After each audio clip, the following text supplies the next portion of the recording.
And she is here. We're live now. Hi. Hey, everyone. Hello, everyone, and happy Tuesday, and welcome to another segment of Career Tip Tuesday. And we are your co-hosts, Sherry Sims and Makita Matthews. So welcome to another Career Tip Tuesday. Yay! Hello. Happy Tuesday. Happy Tuesday. So we are here.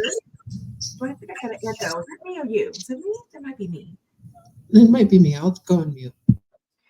All right. All right, good. All right, we're going to give it a couple of minutes for some of our viewers to join us before we start with our Career Tip Tuesday. And for those of you who will come in after we get started, just make sure that you share with us where you are tuning in from, because we always want to know where our viewers are tuning in from as we do this live. All right, Makita. So today's topic: strategies to finish strong in 2024. Y'all were almost there. We are in the last haul. This is fourth quarter. We already know once Thanksgiving starts, the party starts. The semi-checkout start for the end. The checkout start for the year. So we want to really gather around and talk more about, what are you doing in fourth quarter to end strong?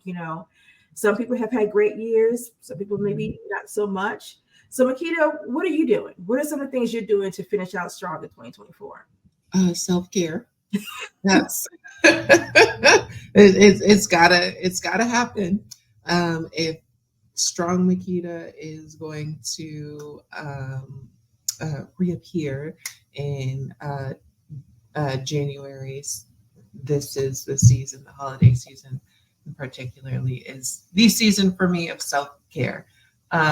In terms of work and professional life, one of the things that I am challenging myself to do is to actually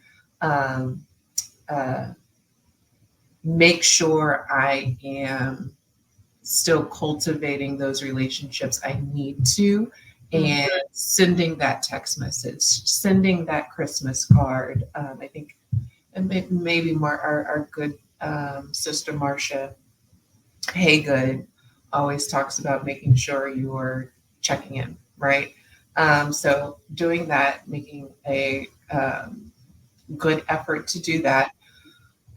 Also, one of the things that I need to do before my self-care season is to write down all the goodness that happened this year.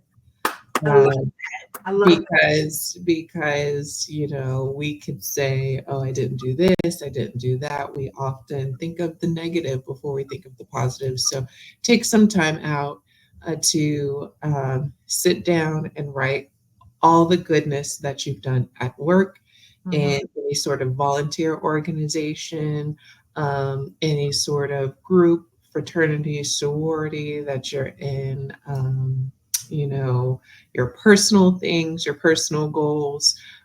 Sit down, have some time to yourself, sip your tea, sip your wine, and write out all the goodness. Yes, I love to sip the tea, sip the wine. When you get the wine and you really start getting real about what you start thinking about all the good stuff or all the what things go so well stuff and writing everything down. So I love that. I would actually be curious. Let us know in the chat. Would y'all want to do a virtual, let's celebrate our achievements together with some, a wind down Wednesday sometime in December or November, where we are coming together to celebrate ourselves, celebrate all the good things that we've done, share, and have a really kind of positive, up tempo sort of moment. I'm curious to know if would want to join us for that. I love that, and I think it's a great idea, Makita, because because sometimes we do good work, but we're not acknowledged for it. Even if you move on, you still. So I think it's a good way to just kind of shout it out to the rooftops and let the people just, cheer you on and congratulate you and those types of things. So I really like that. So yeah, please let us know in the chats if you want to. Oh, well, you put a poll out after this is over with to kind of get.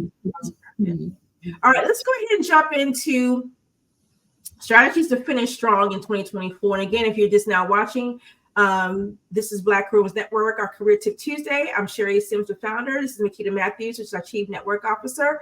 And we're talking about strategies to finish strong in 2024. So the first one is reflect on the year, which is kind of what you did already. You kind of reflected on your year a little bit. So we're saying for you, the number one thing you should do is to reflect on your year. The good, the bad, and the ugly, if you had any. And think about the whole year. I know my year it's been something else. I've had a lot of transition in 2024 for me. And so I'm like, okay, yeah, definitely am going into the new year with and really having to have a new mindset and a new way of doing things and kind of really just a whole overall lifestyle shift in a way for me as well. So reflecting on this year is something that we need to do first. Second is to conduct a career SWOT.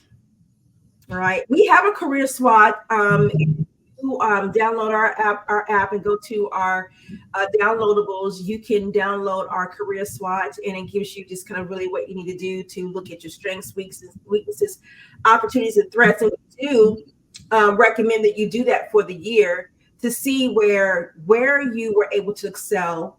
What skills were you using when you were excelling in those specific tasks or responsibility or that project or whatever it was? Where was an area where you had a weakness where things didn't go so well, or a challenge that you weren't really able to, it took you a little bit of time to overcome? What are some opportunities of areas, not necessarily improvement for you personally and professionally, but what are some opportunities for you overall? And then what are your true threats? Okay. And so, I mean, for you, thinking about career SWOT for you, Makita, what do you think that would look like? You don't have to share everything, but you know what I'm saying. No. It's okay. So, strengths, the power of collaboration. Where I sit in my role, very often do I make decisions or the final decision, but that means I need to influence others. And so bringing others along and collaborating with them to see all of the goodness, the positivity, and work together to kind of get those roadblocks out the way is definitely a strength of mine. Weakness, which I guess I could call it a weakness. I come to decisions quickly, but I often noodle on that decision.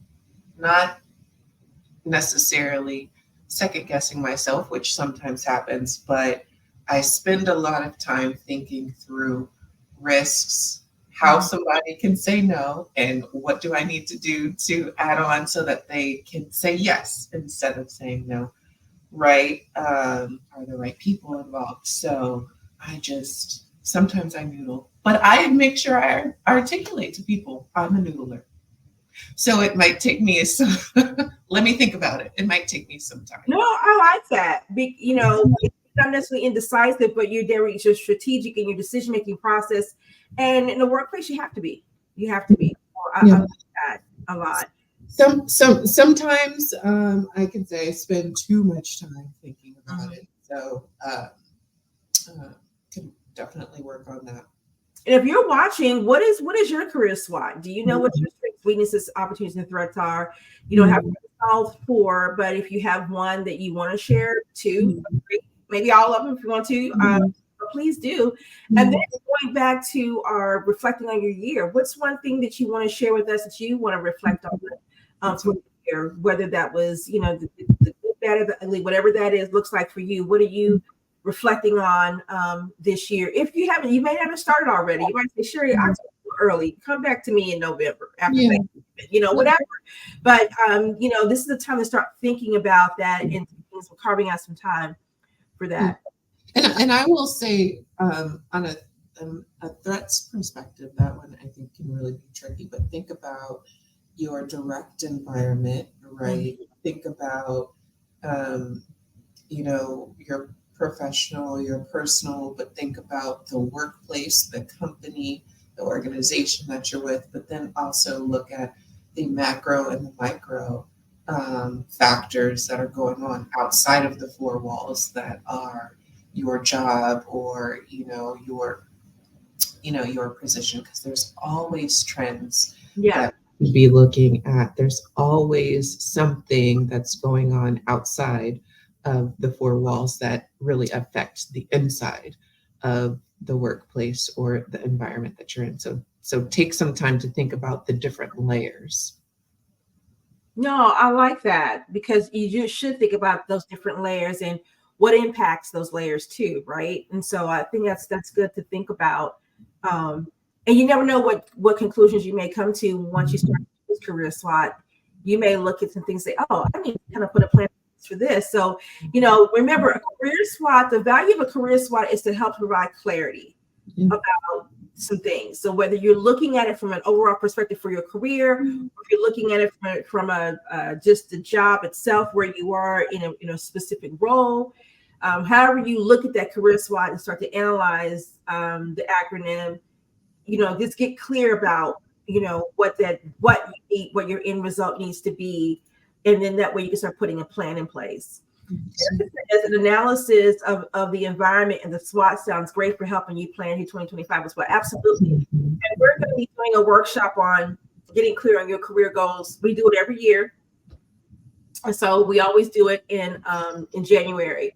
So, and part of that is the career SWOT. So, but you do have an opportunity, if you want to just work on that specifically, feel free to download our app and join the community, and you can go to our downloadables and you can download the career SWOT if you want to work on that. We also have we do have the workbook for getting clear on your career goals, but we lock that down because we kind of revise it for the workshop in 2025 every year. And then we do have one that's about finishing strong, year strong. But I'm not done with that yet. I got one more section to do. And then it'll be ready for you all to download. But in the meantime, the career SWOT is a good place to start. Yes, it is. Yeah. The next one is to set your top 3 SMART goals for the final quarter. And you may not have 3, you may just have 1 goal, but we always, top 3 seems to be kind of what the goal setting best practice is, right? So we want to kind of follow in alignment with that. We have 3 top SMART goals to finish out your quarter. Sit down and think about what those are and what resources that you need and the people you need to support helping to achieve those goals. What's your thoughts about that, Makita? No, I agree. And just for those who may say, oh, this is a lot, take the time out. You are in charge of your career. You have ownership of your career. You're accountable for your career. All of these things that Sherry and I are, letting you all right now, we have done it for years and years and years and years. And so it's a really, really, really good practice. So your SMART goals should be measurable. They should have time limits. They should be strategic. They should be actionable, right? So make sure that they are well defined and well documented. So 3 is good. And I think, again, when we have our come together moment, let's talk about what those 3 SMART goals were and how you guys achieved them.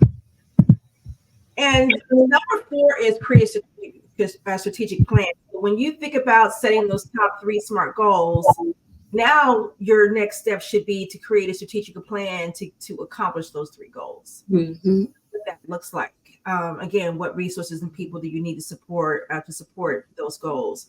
And again, when you're creating a strategic plan, we talk about this in getting clear on your career goals. It's, you should not do it for no longer than 12 months. Anything outside of 12 months, you're risking the opportunity for it to be achievable. Not that it can't be, but the reason why we say 12 months is because it's realistic. Mm-hmm. Flies by fast, and 2, life changes typically happen. They may not necessarily happen within a 12-month period, but life changes can typically happen within a 24-month period. Yeah. Yeah. So, and typically things can stay pretty much productively the same within a 12-month period where you can focus and accomplish those goals realistically. So if you do it in 12 months. to get it done, unless you have a setback or that derails the plan and you have to push it out. That makes sense to do that. Mhm. With a strategic plan, don't put a ton of thought into it. Don't get too indecisive about it. Just here's the goal. What resources and support do I need? What could be possible barriers and challenges, and then what is my plan to get those challenges? And keep it simple when you do that, because we know life be lifing. That's right. That's right.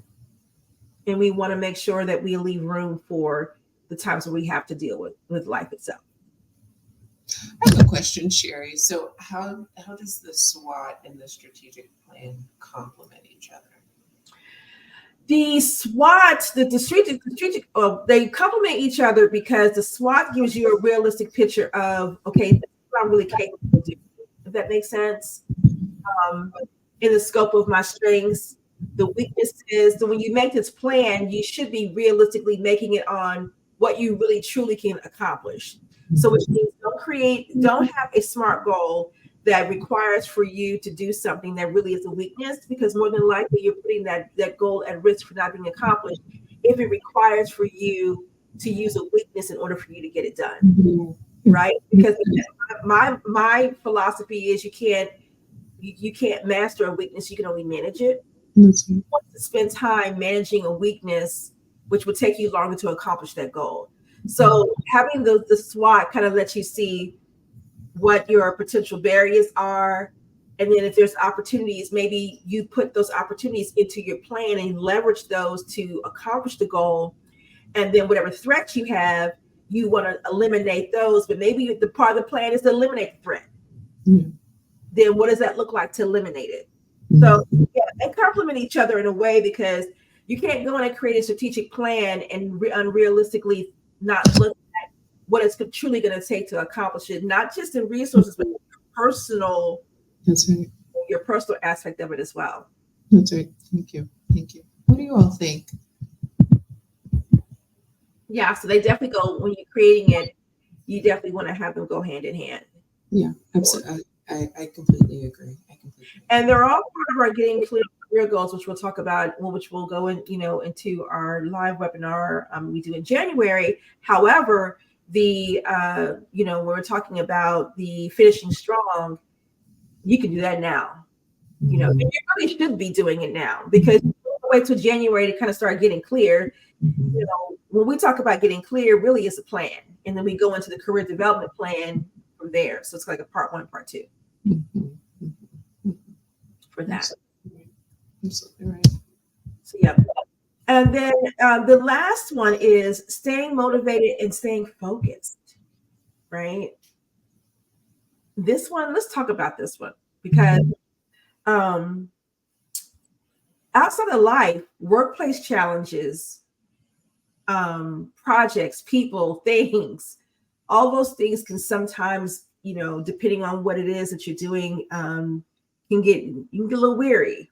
So what are some of the things that you do, and some of your viewers, we want to know this too, because you guys have been quiet today.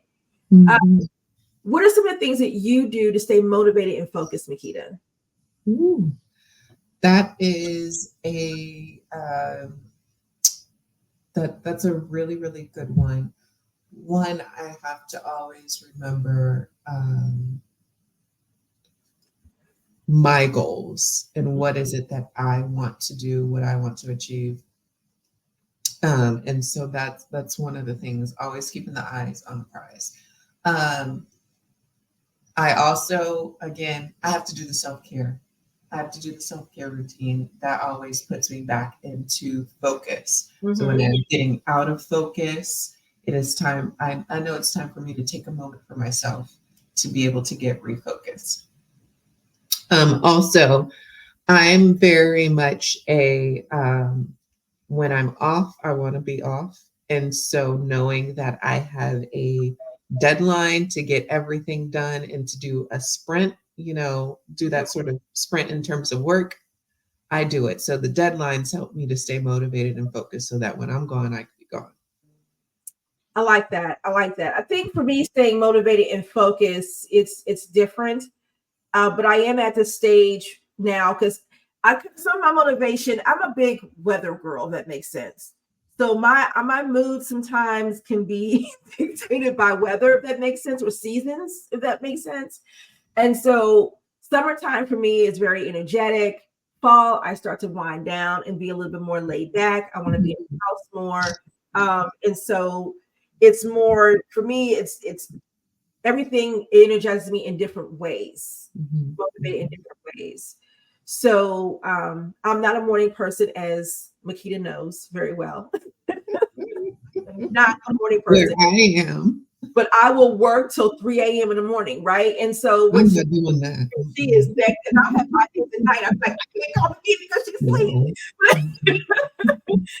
But with that being said, I have to sometimes be mindful that even though I'm a night person, some of my best work does come from if I get up super early and it's completely silent in the morning, and still I can really think and be clear. So I have to be very intentional about getting up super early to have those moments. Yeah, I have those moments, even though I'm a night person.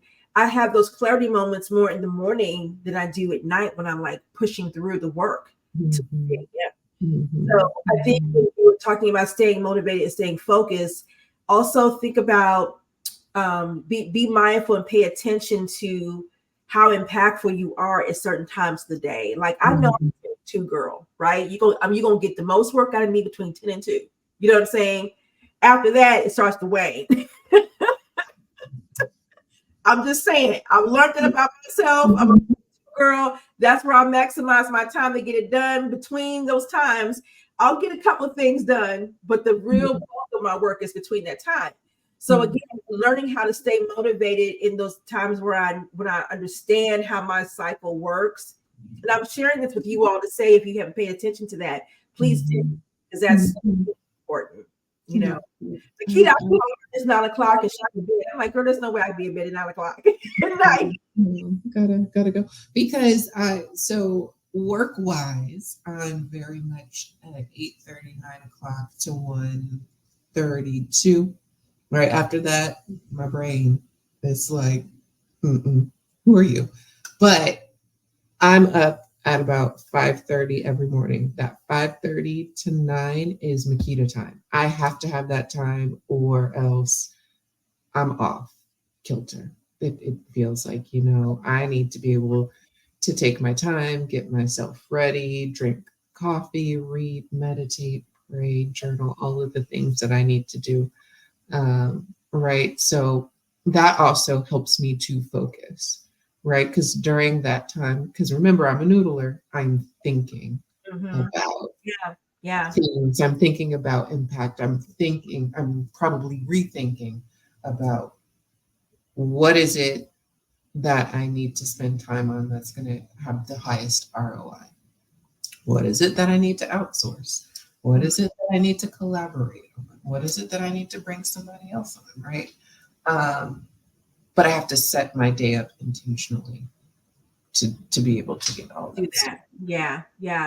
And I think, I kind of hate that I'm not a morning person, to be honest, because I know that's a really great time of the morning to get things done. I have to just push myself with that. But night owl, I'll crank it out and get it done.